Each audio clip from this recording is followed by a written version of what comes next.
We hired Maria to be our nanny when our twins were born. She was perfect, loving, responsible, trustworthy. For 5 years, she was part of our family. We gave her keys to our house, access to our accounts for household expenses, and complete trust. Then one morning, I woke up to find our bank account empty. $680,000. Gone. And Maria? Also gone. But that wasn't even the worst part. 3 days later, the FBI showed up at my door and said, "Mr. Peterson, Maria isn't who you think she is. And she's been running this operation for 15 years. I'm Ryan Peterson. And this is the story of how our beloved Nanny wasn't just a thief, she was the mastermind of an international identity theft ring that had stolen over $25 million from wealthy families across 3 countries. If you love true crime stories about deception and betrayal, smash that subscribe button right now. And hit like if you've ever trusted someone in your home who turned out to be hiding something. This story will shock you. My wife Claire and I live in Manhattan. I'm a hedge fund manager, she's a corporate lawyer. When we had twins in 2018, we knew we needed help. We hired an agency that specialized in elite nanny placement. They did extensive background checks, verified references, the whole 9 yards. Maria Rodriguez came with glowing recommendations. She'd worked for 3 high-profile families in New York, all of whom praised her. She had CPR certification, spoke 3 languages, and had a warm, maternal energy that made us feel instantly comfortable. "Mr. and Mrs. Peterson," she said at the interview, "I don't just take care of children. I take care of families. Your home will be my home." We hired her on the spot. $85,000 a year, plus health insurance and 2 weeks paid vacation. Maria was incredible. The twins loved her. She kept the house organized, cooked healthy meals, and handled everything with grace and efficiency. She became more than an employee, she became family. When Claire's mother died suddenly, Maria stayed overnight to help with the kids while we traveled for the funeral. When I had a health scare, Maria drove me to doctor's appointments. "You've both done so much for me," she'd say. "This is what family does." We gave her a credit card for household expenses, groceries, kids' activities, household supplies. We trusted her completely. We gave her access to our home security system so she could arm and disarm it. We gave her the password to our home computer so she could order things online for the kids. Looking back now, we gave her everything she needed to destroy us. It was a Tuesday morning in March 2023. Maria didn't show up for work. That had never happened in 5 years, she was always early, always reliable. I called her phone. Straight to voicemail. I texted her. No response. Claire called the emergency contact number Maria had given us, supposedly her sister in New Jersey. Disconnected. We started to worry. Had something happened to her? An accident? A medical emergency? Then I checked our bank account. $680,000 had been wire transferred out over the previous 3 days. All authorized with my credentials. Sent to accounts in the Cayman Islands, Singapore, and Switzerland. I called the bank immediately. "This is fraud. I never authorized these transfers.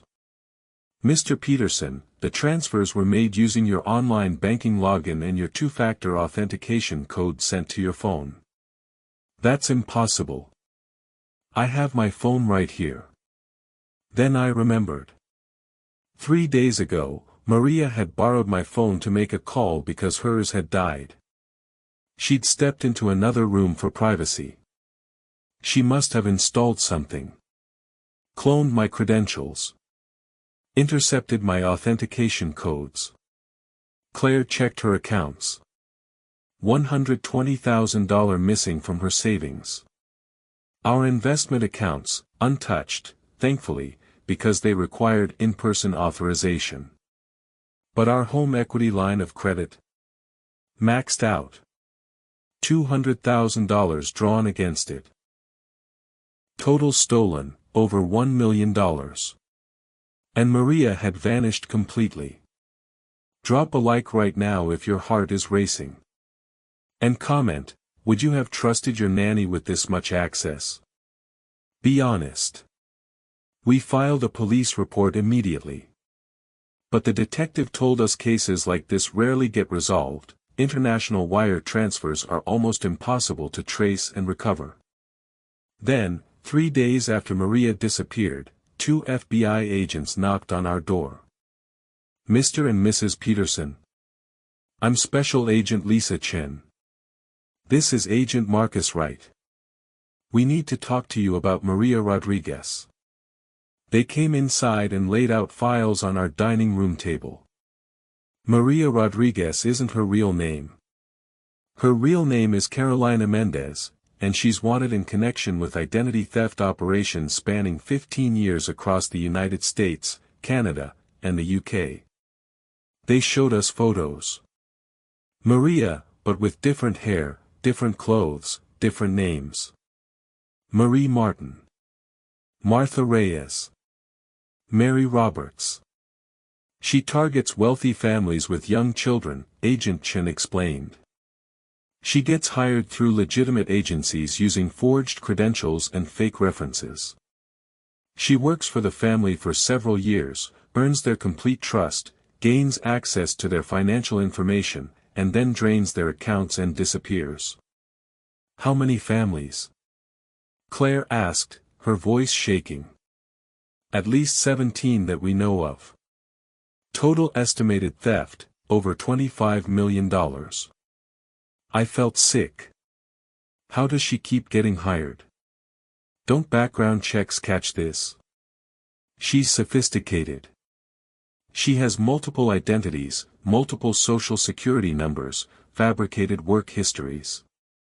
The references she provides are accomplices who vouch for her. By the time families realize she's stolen from them, she's already moved to a different city with a different identity. Agent Wright pulled out more documents. The family before you? She worked for them in Boston for 4 years. Stole $1.2 million and disappeared in 2018. Before that, a family in Toronto, $800,000 stolen. Before that, London, £600,000. Why haven't you caught her? I demanded. We've been close several times. But she's always one step ahead. She never leaves physical evidence. She uses sophisticated technology to cover her digital tracks. And she changes her appearance enough between identities that facial recognition doesn't catch her. Agent Chen looked at us seriously.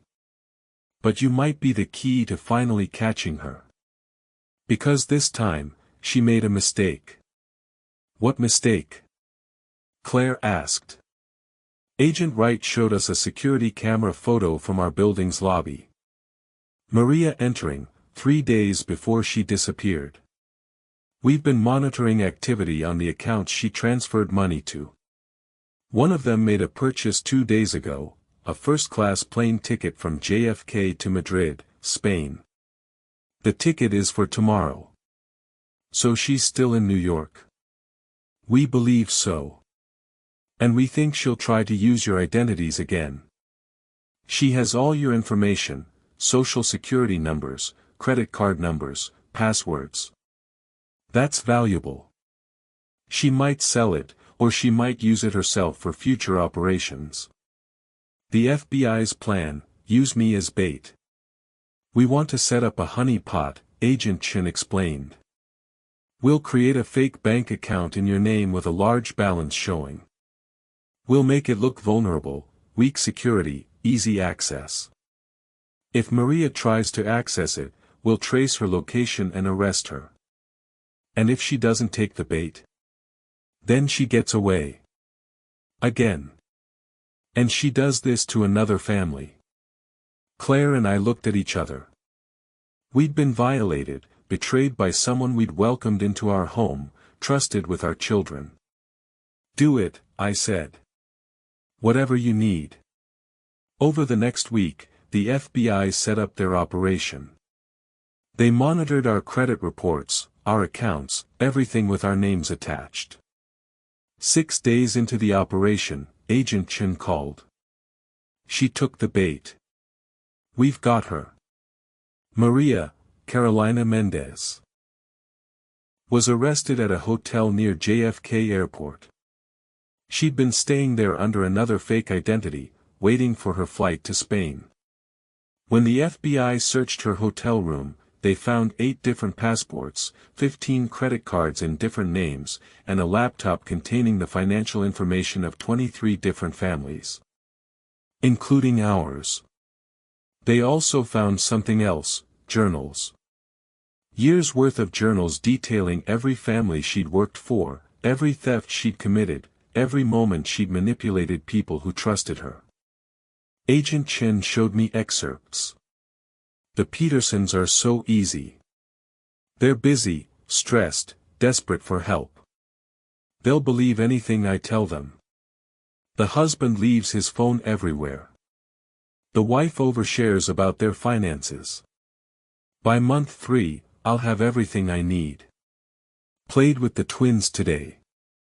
They call me Auntie Maria. Mrs. Peterson cried and said I'm part of the family. Perfect. Trust established.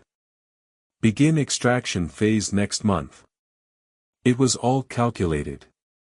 Every warm smile, every kind gesture, every moment of connection, it was an act. A performance designed to earn our trust so she could rob us blind. The twins asking for her. Part of her plan, she knew we'd never suspect someone our children loved. The late nights helping us when we were stressed. Opportunities to access our computers, our phones, our private information. The family bond we felt. A weapon she used against us. During her interrogation, Maria, Carolina, showed no remorse. These people have millions, she told agents.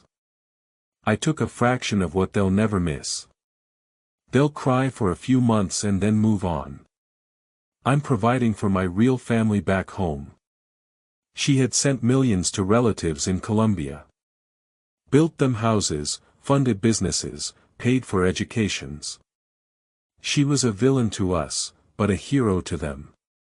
The FBI recovered about $3 million from various accounts.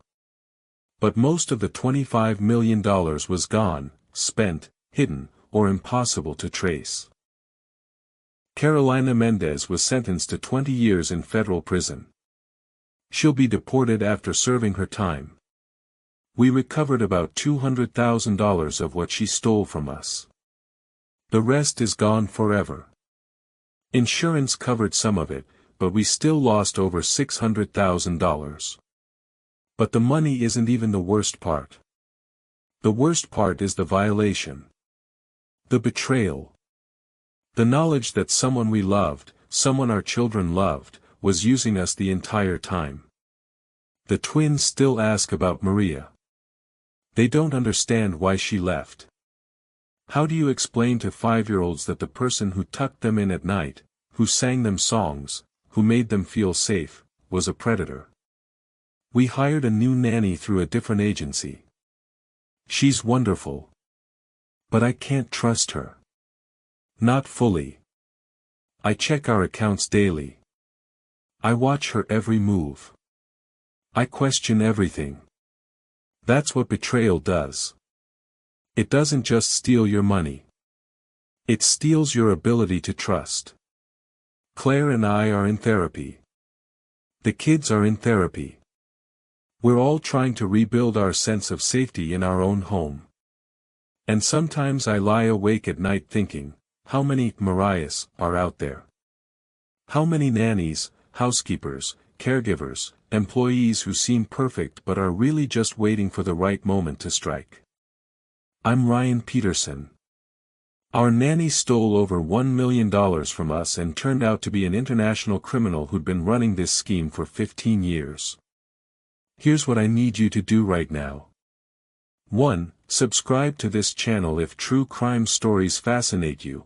I share real stories about deception, betrayal, and the people we trust. 2. Smash that like button if this story shocked you or made you think twice about who you let into your home. 3. Share this video with every parent you know, they need to hear this warning. And comment your answer. How do you balance trust with caution when hiring help for your home? What precautions do you take? Trust is necessary. But blind trust is dangerous. Do background checks. Verify references independently. Limit access to financial information. And always, always protect yourself. Because the person who seems too perfect, sometimes they really are too good to be true. I'm Ryan Peterson. Stay safe out there.